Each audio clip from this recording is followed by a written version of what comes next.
हमले लगातार हो रहे हैं, दोनों देश सामने वाले पर निशाना साध रहे हैं। अब हम आपको बताने जा रहे हैं कि इराक पर कहां-कहां से हमला हो रहा है। तस्वीरें देखिए, ये मैप है, इससे आपको अंदाजा लग जाएगा इन देशों से ईरान पर हमला हो सकता है। कहां-कहां से? जॉर्डन से, इजराइल तो हमला कर ही रहा है, इराक से, कतर से, यूएई से और अरब सागर से भी हमला हो सकता है। इसकी चिंता वो लगातार जताता रहा है।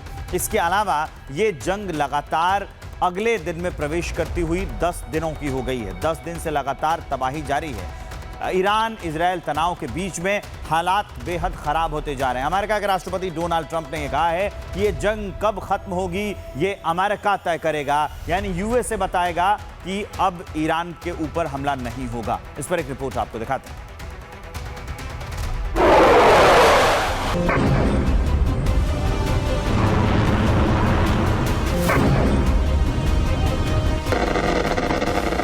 क्या युद्ध खत्म करने की तारीख पर मोहर लग चुकी है? क्या युद्ध विराम की अंतिम रूपरेखा तैयार हो रही है? मिडिल ईस्ट में जारी तनाव के बीच अमेरिका के राष्ट्रपति डोनाल्ड ट्रंप के बयान हलचल बढ़ा रहे हैं। अब ट्रंप ने संकेत दिया है कि अमेरिका और इजराइल की रणनीति तय करेगी कि लड़ाई कब और कैसे रुकेगी। ट्रंप ने कहा, जंग खत्म करने पर अमेरिका फैसला करेगा, युद्ध पर आखिरी फैसला मेरा होगा। जंग पर नेतन्याहू के साथ फैसला लिया जाएगा। यूएस नहीं होता तो ईरान इजराइल को खत्म कर देता, इसलिए हमने ईरान को ही खत्म कर दिया। वहीं ट्रंप के इस बयान के बाद से सबसे बड़ा सवाल यही है, क्या युद्ध खत्म करने की तारीख तय हो चुकी है? खैर, आधिकारिक तौर पर किसी तारीख की घोषणा नहीं हुई, लेकिन ट्रंप के बयान से ये संकेत जरूर मिल रहा है कि बैक चैनल बातचीत तेज हो सकती है। फिलहाल दुनिया इसी बड़े फैसले का इंतजार कर रही है। Bureau report, Republic Bharat.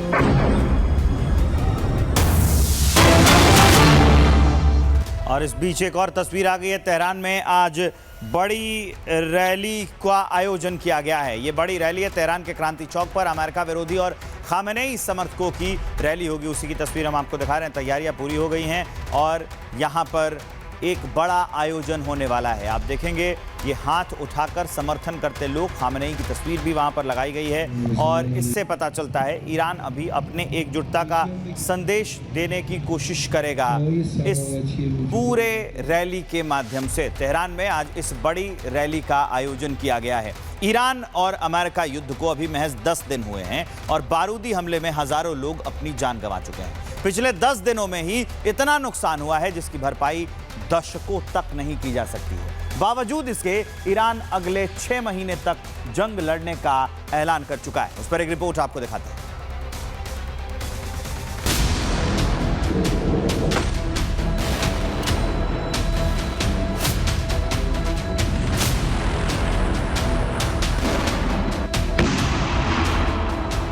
न थकेगा ईरान, न झुकेगा ईरान। अगर 6 महीने भी युद्ध हो तो लड़ेगा ईरान, ये कहना है ईरान के रिवॉल्यूशनरी गार्ड यानी IRGC के प्रवक्ता अली मोहम्मद नैनी का।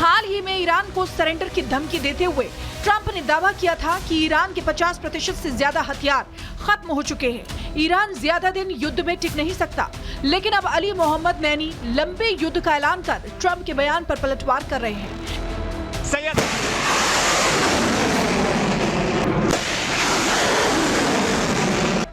एक ईरानी चैनल को दिए अपने इंटरव्यू में अली मोहम्मद नैनी ने कहा, अगले 6 महीनों तक अमेरिका और इजराइल से युद्ध लड़ने के लिए तैयार है।